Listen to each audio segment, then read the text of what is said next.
Côte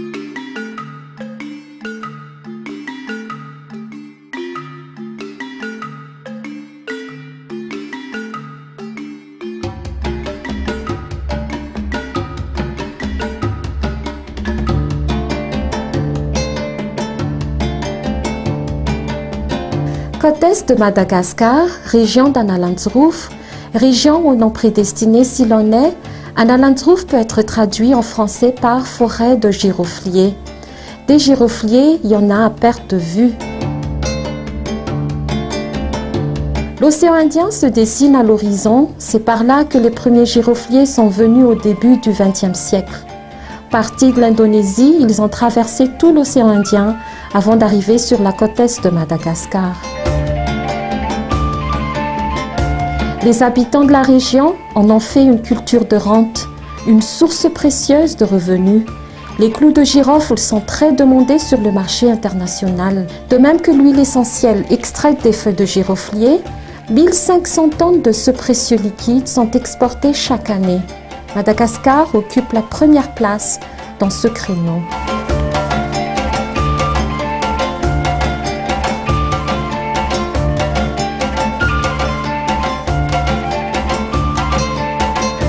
Cette huile contient de l'eugénol. L'eugénol est utilisé dans l'industrie pharmaceutique et chimique. Il entre dans la composition d'analgésiques, de la vanilline artificielle, de peinture, de vernis et de dentifrice.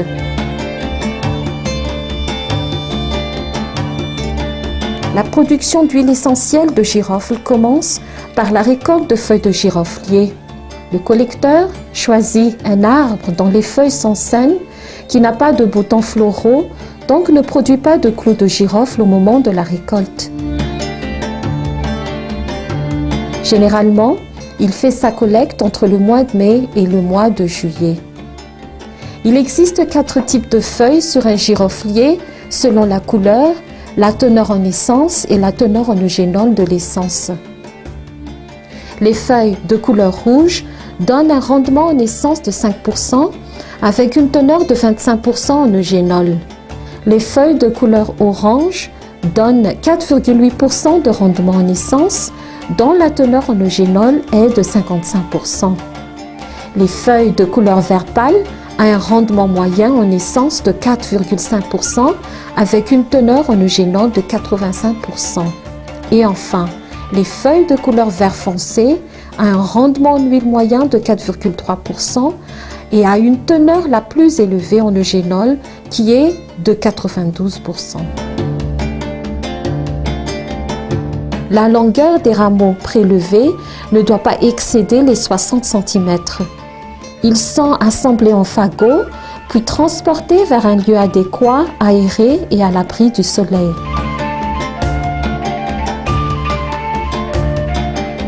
L'hydrodistillation est une des étapes clés dans le processus d'extraction de l'huile essentielle de girofle. Lorsque les feuilles sont chauffées dans de l'eau chaude, ces cellules se gonflent et s'éclatent. C'est ainsi que l'huile essentielle en est extraite. Le processus se déroule dans une unité d'extraction appelée alambic. Ce type d'alambic exploitant l'hydrodistillation est le plus utilisé à Madagascar. Par exemple, ici, dans la région d'Analandsruf, district de Fenelifest, la plus petite commune, comme Ambato-Aranana, compte plus de 130 alambics. Donc, si nous extrapolons pour les autres communes, par exemple pour Fouillet ou encore Mboutmanga 2, encore les autres communes là, nous pouvons conclure que sa commune devrait contenir plus de 200 alambics de ce type. Chauffées dans de l'eau chaude, les cellules des feuilles se gonflent, puis s'éclatent et libèrent l'essence qu'elles contiennent. Le mélange vapeur d'eau et essence s'élève vers le chapiteau. Ensuite, il est dirigé par le col de cygne vers le condenseur. Le mélange essence-eau est ainsi refroidi, se condense et se sépare. Le condensat est récupéré au niveau de l'essentiel. L'huile essentielle de girofle qui est plus dense se trouve ainsi en bas et l'eau florale qui est l'eau contenant des traces d'huile essentielle se trouve en dessus.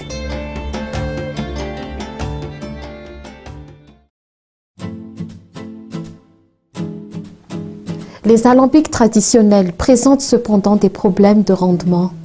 Des chercheurs de l'université d'Antananarivo se sont penchés sur le problème. Actuellement, des essais de modification des alambics traditionnels dans la région d'Analandsruf sont en cours. L'objectif est d'optimiser les rendements ainsi que la qualité en huile essentielle. En général, les problèmes des alambics traditionnels sont basés sur 3 points. D'abord, sur le système de chauffage, et ensuite sur les systèmes d'étanchéité et enfin sur les systèmes de combustion.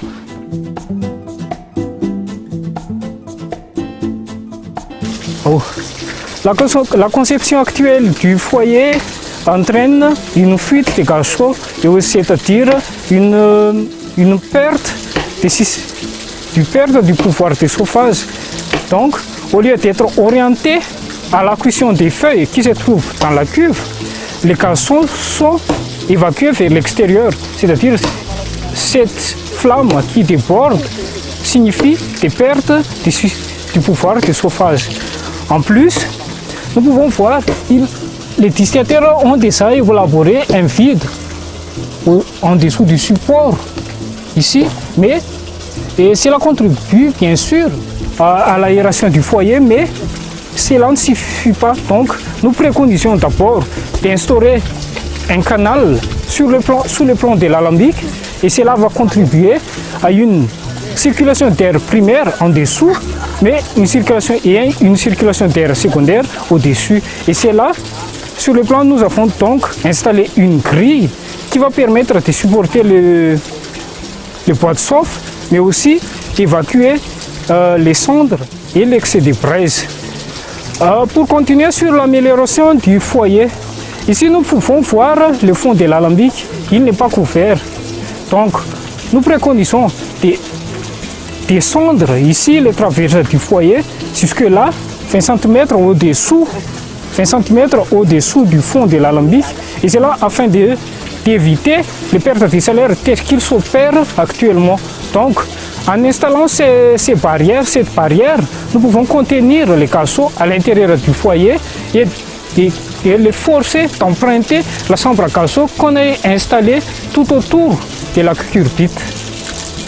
Et cela va améliorer le système de chauffage proprement dit, et les gaz chauds qui se sont emprisonnés dans la chambre à gaz chaud seront évacués progressivement à l'aide du cheminée au-dessus du toit.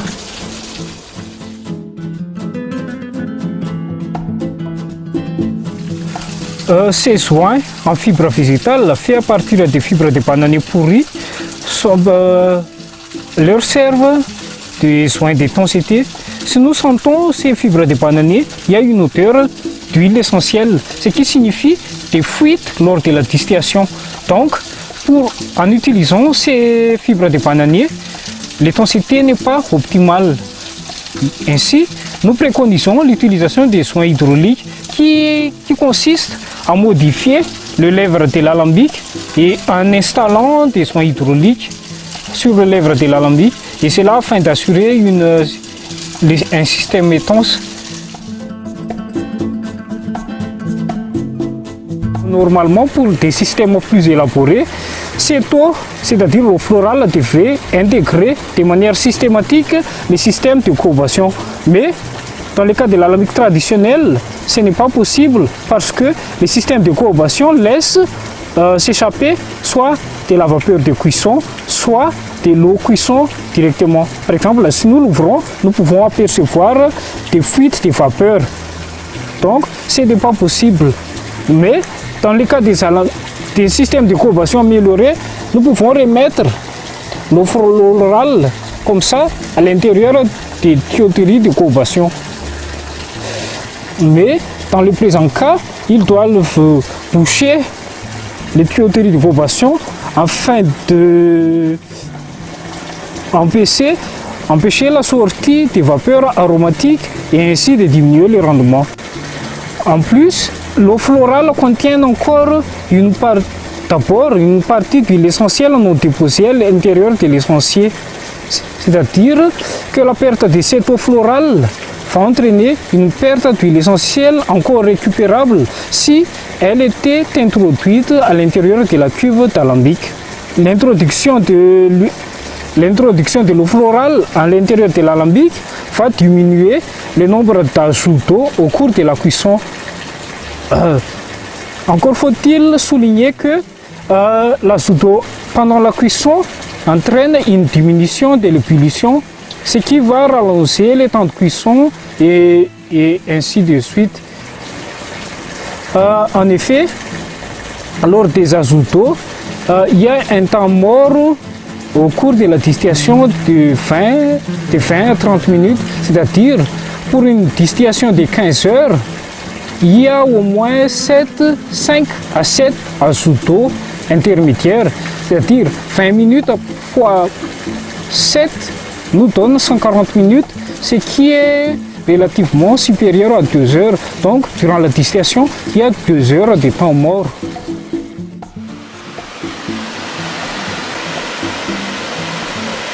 Actuellement, des essais de modification des alambics traditionnels dans la région d'Annalandsruf sont en cours. L'objectif est d'optimiser les rendements ainsi que la qualité en huile essentielle. L'Université d'Antananarive, à travers ses chercheurs, continue toujours à être engagée dans l'amélioration technique de cette filière. Ceci à la demande des paysans.